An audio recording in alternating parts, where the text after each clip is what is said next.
Good morning everyone. स्वागत है आज की क्लास में। और जैसे कि आप लोग जानते हैं, हम सब्जेक्ट वर्ब एग्रीमेंट टॉपिक पढ़ रहे हैं और इस सब्जेक्ट वर्ब एग्रीमेंट में आप सब लोग जानते हैं आज हम कहीं ना कहीं क्लास में पहुंच चुके हैं, जहां हमको आज आधे से ज़्यादा जो आगे की सेंटेंसेस हैं उनको कवर करना है और उनको क्लियरली सॉल्व करना है। देखिए, 10th वाला हमने कल कर लिया था। She disappeared last month and was found dead, क्योंकि पैसिव में बनना है was found dead near a well last night. वो कल रात गायब हो गई, पिछले महीने गायब हो गई थी और उसे कल रात एक कुएं के पास मृत पाया गया। मृत पाया गया किसी और के द्वारा, तो that is why was is used on before found so that it may give passive sense. 11th number पे बात करते हैं। Every one of the nursing homes coming up in the urban areas need a lot of improvement.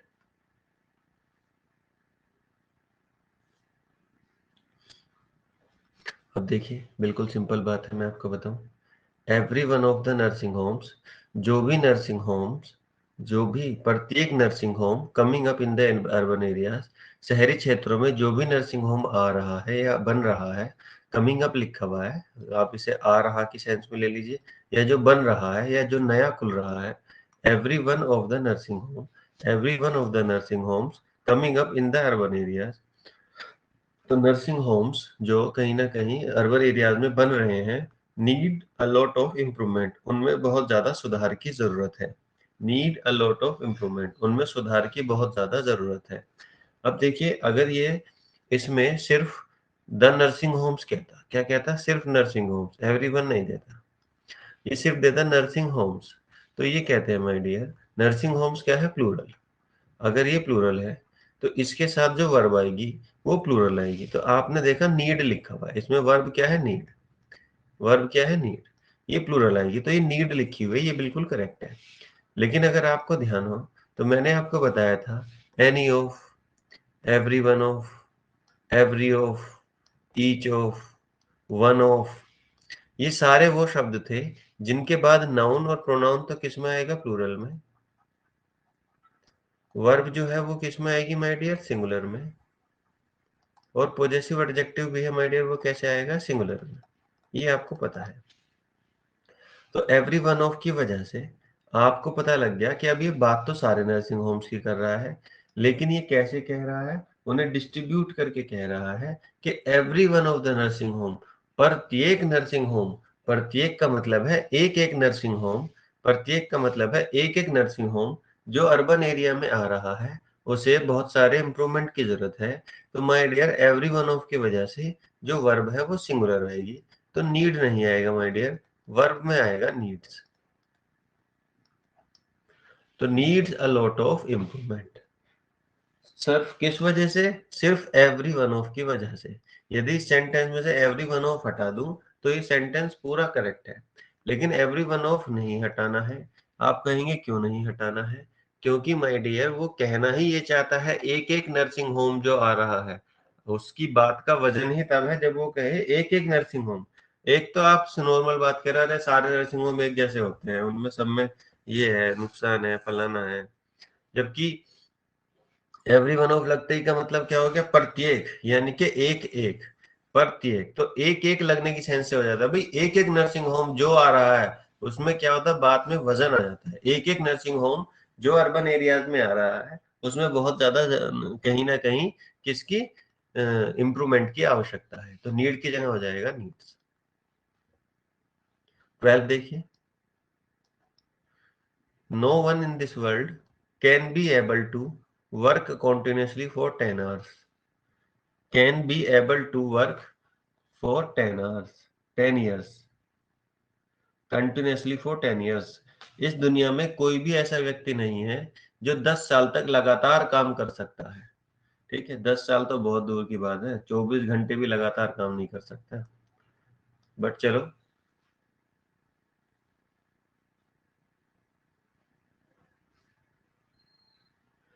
My dear, मैंने आपको पहले बताया था दिल मोहम्मद, देखो, ऑल का मतलब क्या होता है, ऑल का मतलब होता है सभी। ईच का और एवरी का, इनका मतलब होता है प्रत्येक। अगर आप कह रहे हैं ऑल स्टूडेंट्स, आप कह रहे हो ईच स्टूडेंट,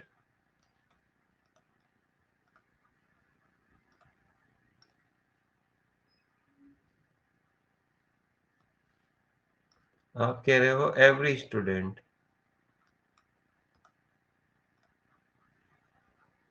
ठीक है। क्लास में बच्चे हैं 50, ठीक है, ध्यान से देना, दिल मोहम्मद बात को समझना। आपने कहा ऑल स्टूडेंट्स, इसका मतलब आप 50 के 50 स्टूडेंट्स की बात कर रहे हो, और आपका जो सब्जेक्ट है वो कैसा रहेगा, प्लूरल। ऑल स्टूडेंट के बाद आपको आर लगाना पड़ेगा। All student are requested to sit quiet, सभी विद्यार्थियों से अनुरोध है कि वे चुप बैठें, तो ऑल स्टूडेंट्स आर। बात समझ में आ गई? ऑल स्टूडेंट्स कहा, इसका मतलब है आप 50 स्टूडेंट है क्लास में, 50 के 50 की बात कर रहे हो, लेकिन ऑल लगने की वजह से ये सब्जेक्ट जो है वो कैसा हो जाएगा आपका, प्लूरल। आपने कहा ईच स्टूडेंट, क्लास की ही बात कर रहे हो, आप क्लास में गए, आपने कहा ईच स्टूडेंट, सभी प्रत्येक स्टूडेंट से रिक्वेस्ट है। अब किससे रिक्वेस्ट है? प्रत्येक स्टूडेंट से, प्रत्येक स्टूडेंट से रिक्वेस्ट है कि वो चुप हो जाए। अब ईच स्टूडेंट कहा, इसका मतलब है प्रत्येक, लेकिन जब मैं ईच स्टूडेंट कह रहा हूं, इसका भी मतलब यह है कि मैं क्लास के 50 बच्चों से कह रहा हूं। इसका मतलब भी क्या है, 50 के 50 बच्चों से कह रहा हूं।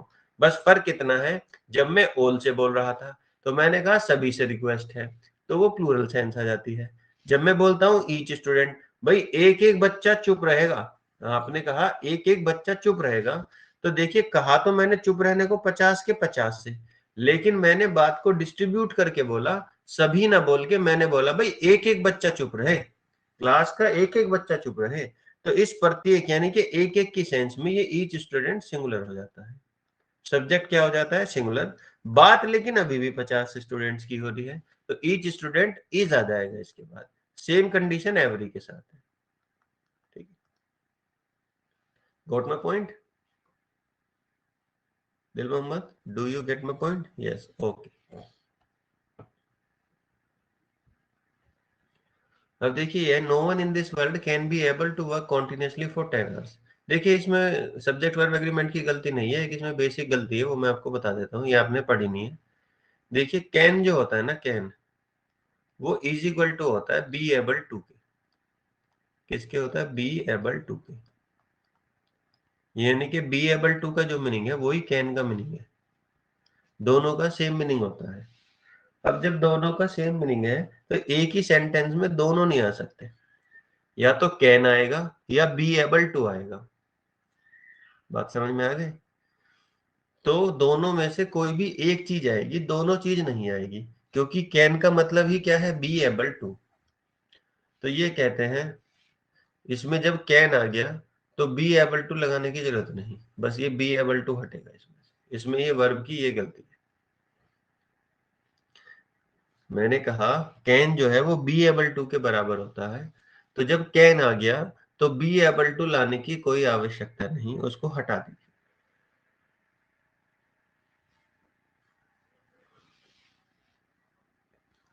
अब देखिए 13 नंबर, देखिए बहुत ही अच्छा सेंटेंस है। ये कह रहा है कि like the other member were left shelterless as a result of flood in the town, वह बाकी दूसरे मेंबर, फैमिली के दूसरे मेंबर्स की तरह छोड़ दिया गया शेल्टरलेस, बिना किसी शेल्टर के या बिना किसी छत के, क्योंकि क्योंकि फ्लड के कारण टाउन में बहुत ज्यादा तबाही मच गई थी। टाउन में फ्लड के कारण वो और बाकी मेंबर्स अपनी फैमिली के तरह कैसा छोड़ दिया गया, बिना किसी छत के, यानी कि उनके पास रहने के लिए कोई जगह नहीं रही। अब आपको जो पता है, मैंने सबसे पहले रूल बताया था, यदि कोई भी दो सब्जेक्ट जुड़े हुए हों एंड नोट से,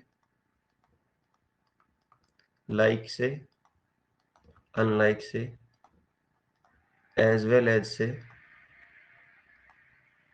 तो सब कुछ जो है वो वर्ब एंड पॉजेसिव एडजेक्टिव किसके अनुसार आता था, फर्स्ट सब्जेक्ट के अनुसार। तो आप देखिए यहाँ पर लाइक है, और लाइक से दो सब्जेक्ट जुड़ रहे हैं, first is he and second is the other member. तो एक तो वो है, और बाकी कौन है, सेकंड सब्जेक्ट कौन है, उसके फैमिली के अलग मेंबर्स। तो जब ही यहाँ पर सब्जेक्ट है माय डियर, तो ये कहते हैं जब फर्स्ट सब्जेक्ट है, वर्ब और पॉजेसिव एडजेक्टिव इसके अनुसार आएगा। तो ही के अकॉर्डिंग ये जो वर लिखा हुआ है ये रॉन्ग है, क्योंकि ही सिंगुलर थर्ड पर्सन है। वर की जगह पे आपको सिंगुलर वर्ब लगानी पड़ेगी, was. He, like the other members of his family, was left shelterless as a result of flood in the town. Likes नहीं, my dear, likes तो यहाँ पे वर्ब नहीं है। लाइक्स यहाँ पे वर्ब नहीं है, कंजंक्शन है। इसका मतलब है समान। लाइक का मतलब है समान। जब ये वर्ब होती है तो इसका मतलब होता है पसंद करना। जब ये लाइक होती है तो इसका मतलब होता है पसंद करना। अब क्योंकि ये लाइक यहाँ पर दो सब्जेक्ट को जोड़ रही है तो इसका मतलब है समान। समान से मेरा मतलब है वह अपने बाकी मेंबरों के समान अकेला छोड़ दिया गया रिजल्ट के कारण, फ्लड के रिजल्ट के कारण। अगर लाइक वर्ब होगी तो उसके बाद देखिए कोई ना कोई आपको ऑब्जेक्ट मिलेगा। जैसे ही लाइक्स मी, वह मुझे पसंद करता है। ही लाइक, कंजंक्शन नहीं है बेटा, कंजंक्शन नहीं है। सब्जेक्ट को जोड़ने के लिए कंजंक्शन का यूज नहीं होता। सब्जेक्ट को नहीं जोड़ती कंजंक्शन, कंजंक्शन क्लोज को जोड़ती है।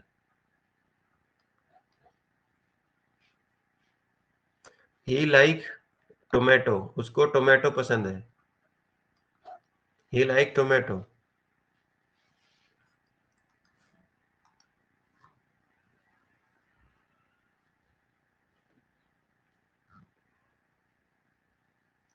तो माय डियर, ही लाइक यानी कि वो और मेंबर्स के समान, जैसे उसके अलग मेंबर थे फैमिली के दूसरे, उनके समान वो जो है वो क्या कहा गया, छोड़ दिया गया शेल्टरलेस। तो ही के अकॉर्डिंग, फर्स्ट सब्जेक्ट के अकॉर्डिंग वर नहीं आना चाहिए, वाज आना चाहिए। Is that clear?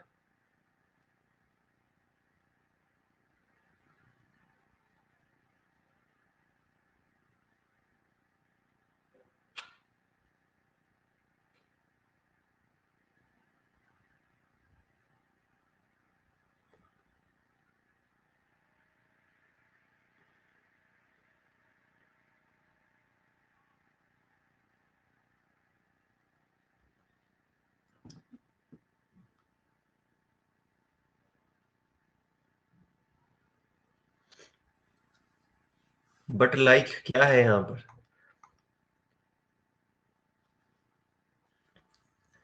चलिए देखिए, मैं बता देता हूँ। आप चाहते हो तो मैं बता देता हूँ।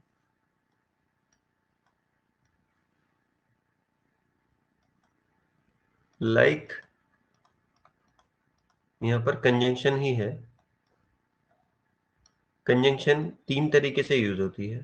पहला, वर्ड को जोड़ने के लिए। सेकंड, फ्रेज को जोड़ने के लिए। और थर्ड, कंजंक्शन को, सॉरी, थर्ड क्लोज जोड़ने के लिए। लाइक जो है वो यहाँ पर क्या काम कर रही है, एज ए कंजंक्शन काम कर रही है, क्योंकि ये यहाँ पर क्या से जोड़ रही है, ही और द अदर मेंबर्स को जोड़ रही है, जो कि क्या है, सब्जेक्ट है। और सब्जेक्ट के रूप में अगर दूसरी बात कहूं तो ये वर्ड है। ही अकेला वर्ड है एक। ही क्या है, अकेला वर्ड है। वर्ड और ही के कौन जोड़ रही है, the other members. The other members क्या है, एक फ्रेज है। अदर मेंबर्स क्या है, एक फ्रेज है। वर्ड को फ्रेज से जोड़ रही है कौन, कंजंक्शन। तो ही जो है यहाँ पर कंजंक्शन का काम कर रही है। As well as, and, not, like, unlike, ये सब क्या है, कहीं ना कहीं कंजंक्शन है, जो दो सब्जेक्ट को जोड़ रही है। और दो सब्जेक्ट को जोड़ने के बाद इनको कहीं ना कहीं हमें ध्यान देना है कि सब कुछ फर्स्ट सब्जेक्ट के अनुसार आना है, दैट इज ही के अनुसार। तो ही के अनुसार वर आएगा, ये रॉन्ग है। ही के अनुसार क्या आना चाहिए, वो आना चाहिए। चलिए नेक्स्ट पे चलते हैं, 14। 14 में बताइए क्या आएगा, आपको बताना है। मैं वेट कर रहा हूँ।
बताओ भाई, कोई भी आंसर नहीं दे रहा। इतना आसान क्वेश्चन मैंने आपको दिया है ये, इसीलिए आपसे पहला क्वेश्चन तो मैंने पूछा है अब।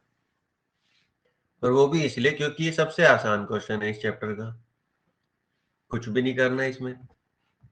दिल मोहम्मद, याद करो जब मैंने बताया था there as a introductory subject होता है, इट ऐसे इंट्रोडक्टरी सब्जेक्ट होता है, उसके नीचे बताया था कि it is high time. It is high time, ये वो टाइम था। इट इज हाई टाइम, ये वो टाइम था जब हम स्कूल बस से जाया करते थे, या हम कंचे खेला करते थे, या हम गेम खेला करते थे। तो मैंने बताया था इट इज हाई टाइम के बाद कौन सा टेंस आता है? पास्ट इंडेफिनिट आता है। अगर भूल गए हो तो इट इज हाई टाइम के बाद हमेशा पास्ट इंडेफिनिट आता है। तो बताओ, अब बताओ, अब क्या करना है सेंटेंस में? बताओ आप सब लोग कि अब कौन सा टेंस आएगा पास्ट इंडेफिनिट, तो क्या करना पड़ेगा? निशात, दिल मोहम्मद, बताइए। बिल्कुल, वेरी गुड। स्टार्ट का क्या हो जाएगा? स्टार्टेड। इस स्टार्ट की जगह क्या हो जाएगा? स्टार्टेड। क्योंकि हमें वर्ब की कौन सी फॉर्म लगानी है? Second form, started. Very good, बहुत बढ़िया। दिलशाद, दिल मोहम्मद, बहुत ही बढ़िया आंसर। देखिए, मैंने आपको पहले भी बताया था कि आप जब मेरे साथ रहेंगे तो टेंस याद करने की जरूरत नहीं पड़ेगी, वर्ब याद करने की जरूरत नहीं पड़ेगी। क्योंकि हम इतनी प्रैक्टिस करेंगे कि आपको ऑटोमेटिकली खुद ही सही चीजें अपने आप ही आने लगेगी। अब आपने स्टार्ट का स्टार्टेड कर दिया बिकॉज आप अब वर्ब को पहचानने लगे हैं। और आप धीरे धीरे ऐसे ही सारे वर्ब को लगा देंगे। अब आपको पता है इज आर एम है तो उसको कैसे चेंज करना है, वॉज वर्ब को कैसे चेंज करना है, हैव को हैज में कैसे करना है। आपको सिंगुलर प्लूरल ऑटोमेटिकली ही सब पता लगने लग रहा है। चलिए नेक्स्ट देखते हैं। देखिए 15। अब आप याद कीजिए, मैंने आपको बताया था plenty of, a lot of, a great deal of. मैंने बताया था इन सब का मतलब ही क्या होता है? बहुत सारा। और मैंने इसके बाद बताया था आपको कि नाउन और प्रोनाउन तो कैसा आता है माय डियर? प्लूरल। वर्ब कैसी आती है? सिंगुलर। पॉजेसिव एडजेक्टिव कैसा आता है? सिंगुलर। तो उसी हिसाब से बता दीजिए, रूल मैंने आपको बता दिया। बताइए क्या करना पड़ेगा 15 में? सभी बताओ।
हाँ दिल मोहम्मद, अब आपकी बिल्कुल सही आपने सवाल किया। लेबर्स, लेबर्स जो किया है आपने, मुझे यही बताना था आपको। मजा आएगा देखो। देखिए, मैंने अभी आपको बताया अ ग्रेट डील ऑफ के बाद, अ ग्रेट डील ऑफ के बाद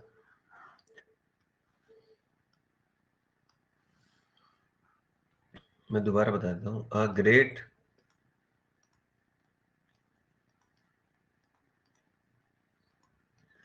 ग्रेट डील ऑफ के बाद नाउन और प्रोनाउन, ये तो किस में आएगा माय डियर? प्लूरल में आएगा।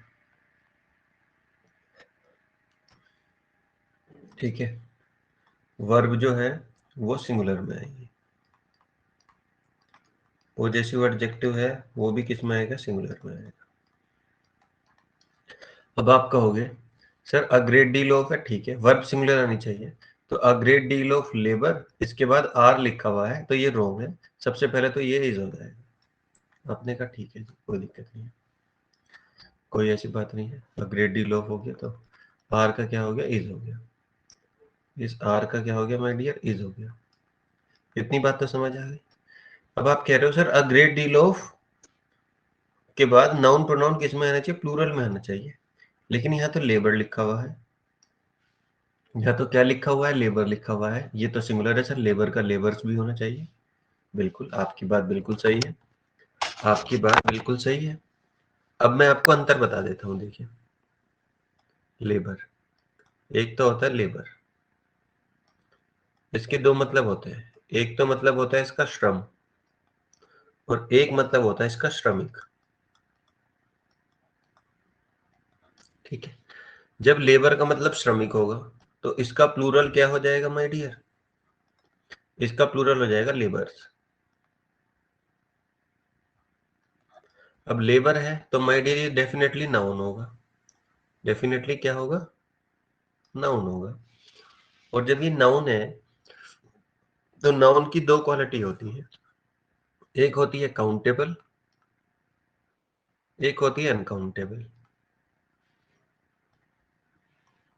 ठीक है। अब जब भी किसी नाउन को ये चेक करना हो कि वो काउंटेबल है या अनकाउंटेबल है, तो उसके आगे कोई भी नंबर लगा दो। जैसे लेबर के आगे मैंने लगा दिया 10। अब आप मुझे बताओ 10 श्रमिक होंगे या 10 श्रम होगा? 10 श्रम किया और 10 श्रमिक हैं, तो बताओ आप हिसाब से श्रमिक मेरे हिसाब से काउंटेबल है और श्रम है वो अनकाउंटेबल है, क्योंकि उसने श्रम किया, पूरे दिन मेहनत करने के बाद उसने जो श्रम किया उसका उसे मेहनताना मिला। एक तो होता है और एक होता है श्रमिक। अब जब सर श्रमिक भी होता है और श्रम भी होता है, तो लेबर जब श्रम होता है तब इसका कोई प्लूरल नहीं होता, ये अनकाउंटेबल नाउन होता है। और अनकाउंटेबल में ये हमेशा ही कैसा रहेगा? सिंगुलर। लेबर हमेशा ही कैसा रहेगा? सिंगुलर। जब ये किसकी बात कर रहा हो? श्रम की बात कर रहा हो। और जब ये श्रमिकों की बात कर रहा हो, श्रमिकों की जब ये बात करेगा माय डियर, तो आप देखोगे कि इसका प्लूरल भी बन जाएगा लेबर्स, यानी कि 1 लेबर, 1 है तो लेबर हो जाएगा, 2 है तो लेबर्स हो जाएगा। ठीक है, लेबर्स हो जाएगा। No point. और जब श्रम की बात होगी, श्रम की, तो जब भी श्रम की बात होगी माय डियर, तो ये हमेशा सिंगुलर रहेगा और हमेशा लेबर रहेगा। सबसे पहले तो दिल मोहम्मद मैं यही जानना चाह रहा हूँ, सबसे पहले तो मैं यही जानना चाह रहा हूँ, आप ये बात समझ गए कि लेबर के दो रूप होते हैं, एक श्रम और एक श्रमिक। जब ये श्रम होगा यानी कि ये मेहनत को दर्शाएगा, तो ये अनकाउंटेबल नाउन होगा और हमेशा सिंगुलर होगा। जब ये श्रमिकों को दर्शाएगा तो ये हमेशा प्लूरल होगा और लेबर का प्लूरल लेबर्स हो जाएगा। क्या इतनी बात आपको क्लियर है Dil Mohammad? Nishat, you are not replying today.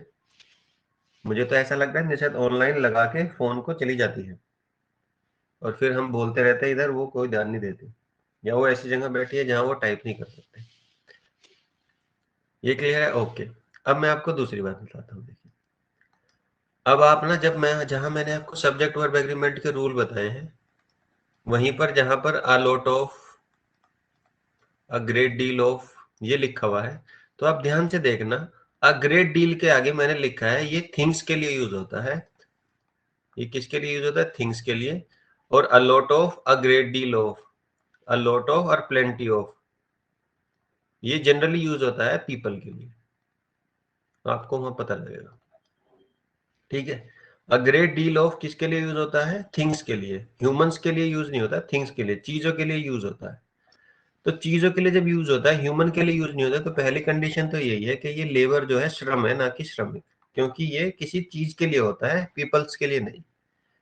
पहले तो ये बात क्लियर कर दूं मैं आपको। अगर आपको ध्यान नहीं है तो मैं दोबारा बता देता हूँ। जिस पेज पर मैंने a lot of, plenty of, a great deal of, rest of,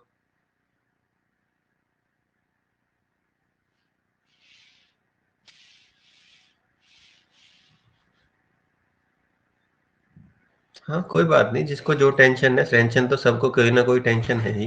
teaching की जॉब लग जाएगी, उसके बाद पोस्टिंग की टेंशन, पोस्टिंग की हो जाएगी, उसके बाद प्रमोशन की टेंशन, प्रमोशन की हो जाएगी, फिर शादी की टेंशन, शादी हो जाएगी, बच्चों की टेंशन, बच्चे हो जाएंगे, उनकी एजुकेशन की टेंशन, एजुकेशन हो जाएगी, उनकी शादी की टेंशन। तो टेंशन तो कोई रहेगी, कोई ना कोई एक हमेशा ही रहती है। अभी तो फिलहाल हमारी ये क्वेश्चन पेपर की टेंशन है, पहले तो हम इस पे ध्यान दें। 7 तारीख तक पता नहीं जिंदा रहे नहीं रहे। तो लेबर है, a great deal of labour are required to complete the job within a week. पहली बात तो वही कि लेबर जो है वो कहीं ना कहीं क्या है, मैंने अभी आपको बताया, एक कहीं ना कहीं थिंग्स है। तो डील जो हुई है वो लेबर श्रमिक की हुई है, श्रम की हुई है, ना कि श्रमिकों की। अब मैं आपको कॉमन सेंस बताता हूँ।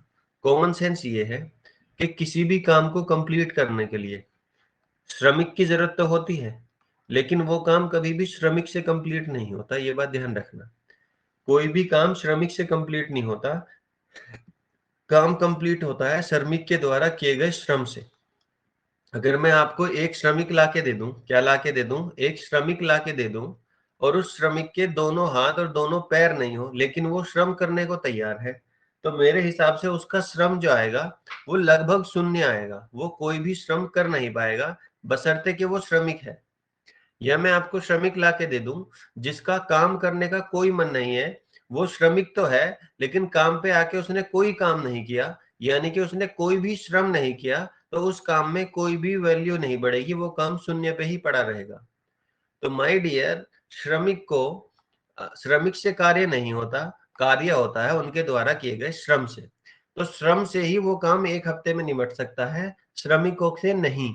जरूरी नहीं कि जो श्रमिक आपने लगाए वो श्रम भी करें। अगर आपने 100 श्रमिक लगाए तो हो सकता है 10 श्रम ही ना करें। तो श्रम से काम होता है, ना कि श्रमिक से। तो इसीलिए बोलते हैं उनकी एफिशिएंसी से काम होता है, उनके नंबर से नहीं काम होता। तो इसीलिए भी लेबर जो है यहाँ पर वो श्रम है। दोनों तरीके से मैंने आपको बताया, रूल से भी बताया और जनरल अंडरस्टैंडिंग से भी आपको बताया कि लेबर यहाँ पर श्रम क्यों है, श्रमिक क्यों नहीं है। Is it clear my dear friend?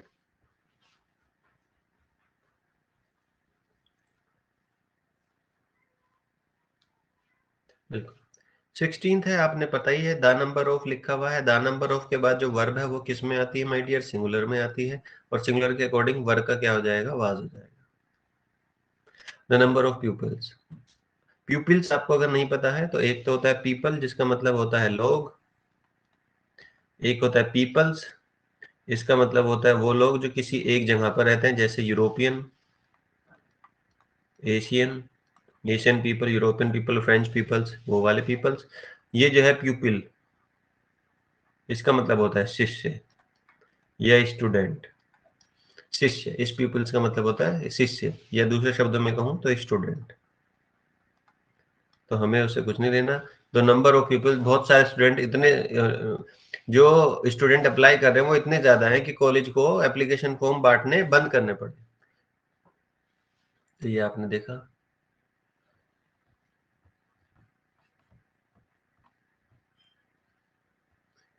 मैंने आपको बताया है, देखिए 17वां क्वेश्चन, जिस भी चीज के आगे एवरी लग जाएगा वो हमेशा सिंगुलर हो जाती है। मैंने अभी आपको थोड़ी देर पहले बताया भी था, ईच का, ऑल का और एवरी का एग्जांपल।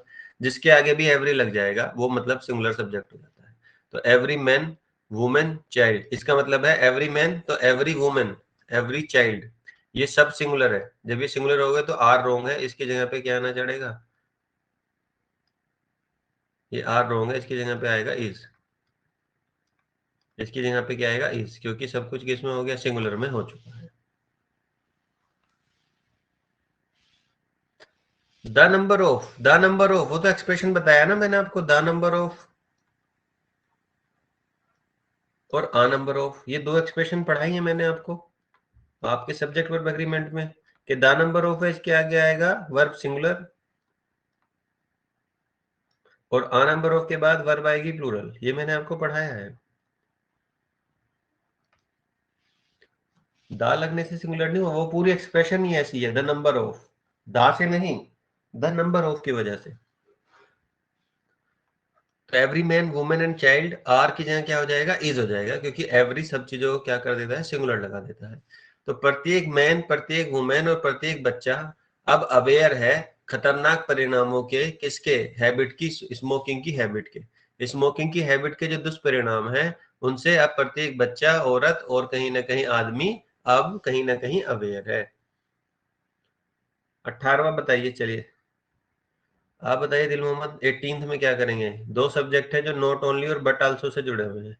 जब not only but also say दो सब्जेक्ट जुड़े हुए हैं तो आपको बताया वर्ब और पॉजेसिव एडजेक्टिव सेकंड सब्जेक्ट के अनुसार आता है।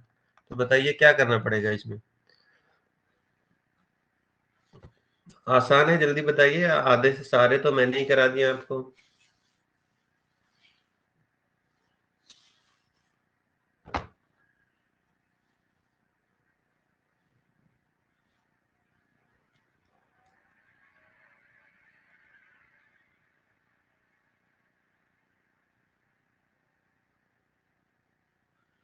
अरे टीचर तो सेकंड सब्जेक्ट है, उसे क्यों छेड़ रहे हो भैया, टीचर्स तो सेकंड सब्जेक्ट ही है।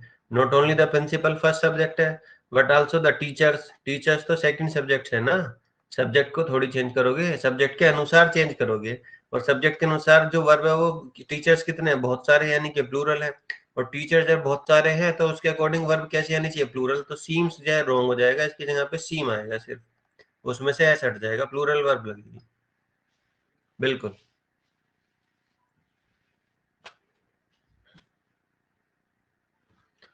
Ajay is one of those person who, अब देखिए मैंने आपको बताया था हु के बाद जो वर्ब आती है वो उससे पहले दिए गए सब्जेक्ट के अनुसार आती है, समझ गए। अजय के, ये देखिए हु जो है, हु के बाद जो वर्ब आती है वो उससे पहले दिए गए सब्जेक्ट के अनुसार आती है। तो हु से पहले क्या है, पर्सन्स, पर्सन्स का मतलब क्या है, बहुत सारे लोग, बहुत सारे लोग के अकॉर्डिंग डज रॉन्ग है, उसकी जगह डू आएगा। बिल्कुल सही जवाब आपका, डू। बहुत बढ़िया।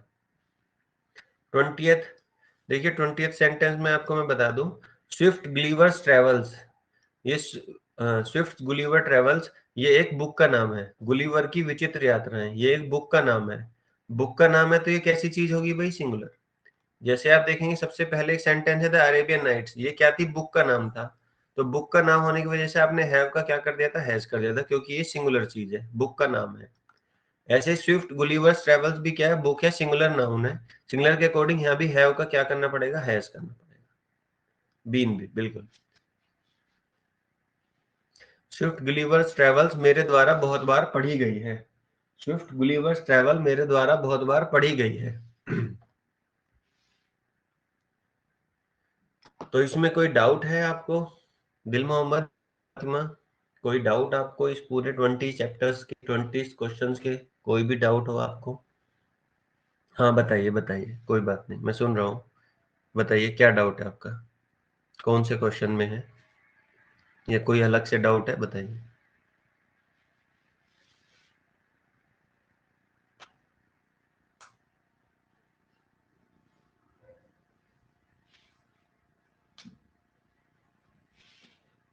अच्छा, no doubt sir. Okay okay okay, चलिए, गुड। वन वर्ड सब्स्टिट्यूशन शायद आपने किए हो, नहीं किए हैं तो मैं आपको बता देता हूँ। A place where birds are kept, ऐसी जगह जहां पर कहीं ना कहीं मक्खियों को, वो पंछियों को रखा जाता है, उसे बोलते हैं एवियरी, उसे बोलते हैं एवियरी। जहां पर मधुमक्खियों को रखा जाता है।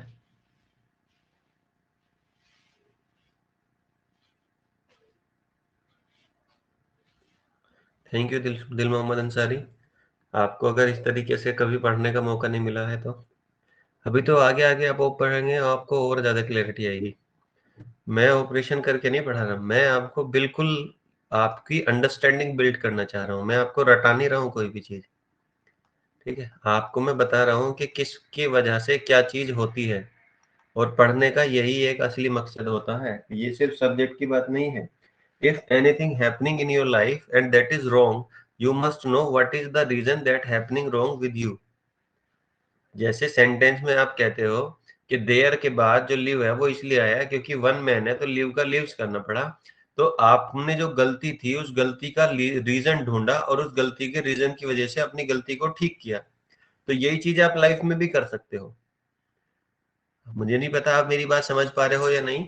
अगर आप कह रहे हो none but the teachers but the leaders, leaders है, ये गलत है क्योंकि सेकंड सब्जेक्ट है। तो लीडर्स के अकॉर्डिंग यहाँ पर इस की जगह क्या आना चाहिए, आर आना चाहिए, तो ये गलत है। तो ऐसे ही लाइफ में भी कोई गलती हो रही है तो आप उतने वैल्यूएबल और इतने अंडरस्टैंडेबल हो कि आप पता लगाएं कि मेरी गलती किस वजह से हो रही है लाइफ में, और उसे ठीक करें। तो education is all about living a beautiful life with logical things and don't behaving like a fool। तो a place where birds are kept, where birds, ये birds होना चाहिए था, पहले तो यहाँ गलती थी पर मैं ठीक कर दूं। where birds are kept उसे एवियरी बोलते हैं। ऐसी जगह जहां पर पक्षियों को रखा जाता है, पक्षी खाना, उसे एवियरी बोलते हैं। एवियरी पेपर में कई बार ये क्वेश्चन आ चुका है। एक और जगह होती है इसी से मिलती जुलती, एपियरी। एपियरी वहां होता है जहां मधुमक्खियों को रखा जाता है। ऐसी जगह जहां पर बीज को रखा जाता है, मधुमक्खियों को रखा जाता है, उसे बोलते हैं एपियरी। और जहां बर्ड्स को रखा जाता है उसे बोलते हैं एवियरी।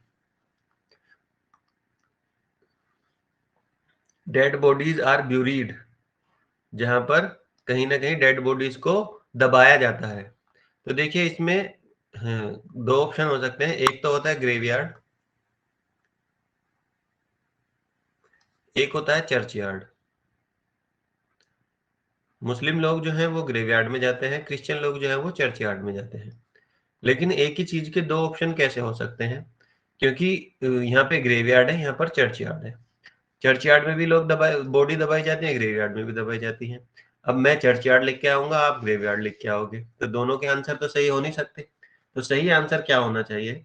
तो माय डियर ये कहते हैं, इसने कहा a place where dead bodies are buried, इसने किसी रिलीजन का नाम नहीं दिया। तो चर्चयार्ड के लिए और ग्रेवयार्ड के लिए, इन दोनों के लिए कॉमन वर्ड आता है जिसे बोलते हैं सिमिट्री।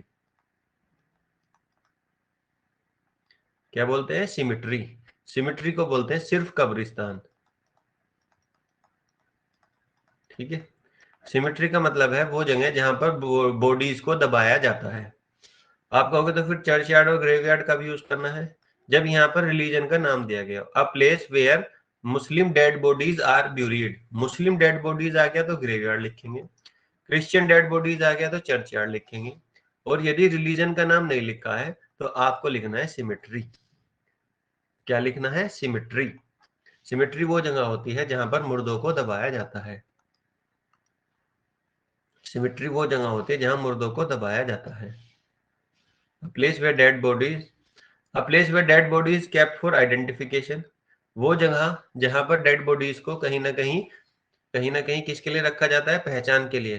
तो उसे बोलते हैं मोग। मोग। एक होता है मोर्चरी। ठीक है, मोग होता है जहां फ्रिज लगे होते हैं बड़े बड़े, उनके अंदर बॉडीज को रखा जाता है। मोर्चरी होती है जो पोस्टमार्टम के लिए रखी जाती है, जहां पर बॉडी पोस्टमार्टम के लिए। पोस्टमार्टम क्या होता है? Medical examination of a dead body. Medical examination of a dead body. Medical examination,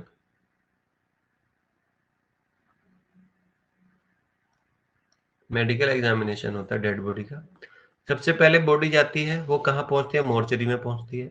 mortuary में क्या होता है? पोस्टमार्टम होता है।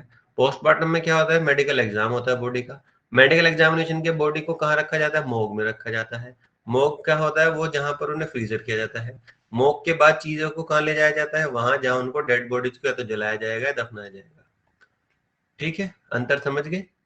मोर्चरी जहां पोस्टमार्टम होता है, मोग जहां आइडेंटिफिकेशन के लिए रखा जाता है, टू सेकंड सिमेट्री, वो जगह जहां पर उनको दफनाया जाता है।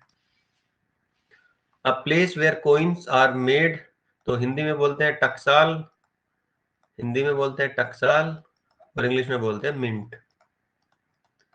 इंग्लिश में क्या बोलते हैं? मिंट।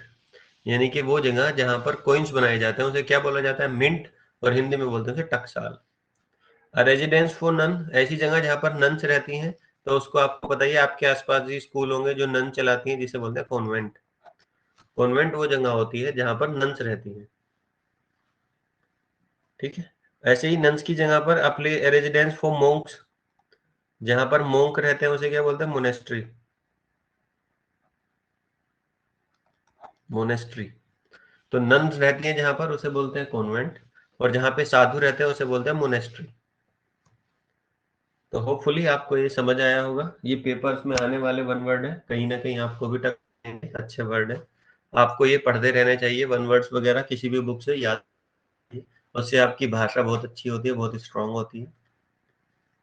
तो आज के लिए इतना ही माय डियर, टाइम हो गया है, कल मिलते हैं आपसे नए टॉपिक के साथ। सिनोनिम्स, चलिए सिनोनिम्स कल एक बार कर लेंगे, आप लोग भी इसको गूगल से ही, मतलब आपके पास वैसे नहीं आपको पता है तो मतलब तो ढूंढिए, उसे ढूंढने की आदत।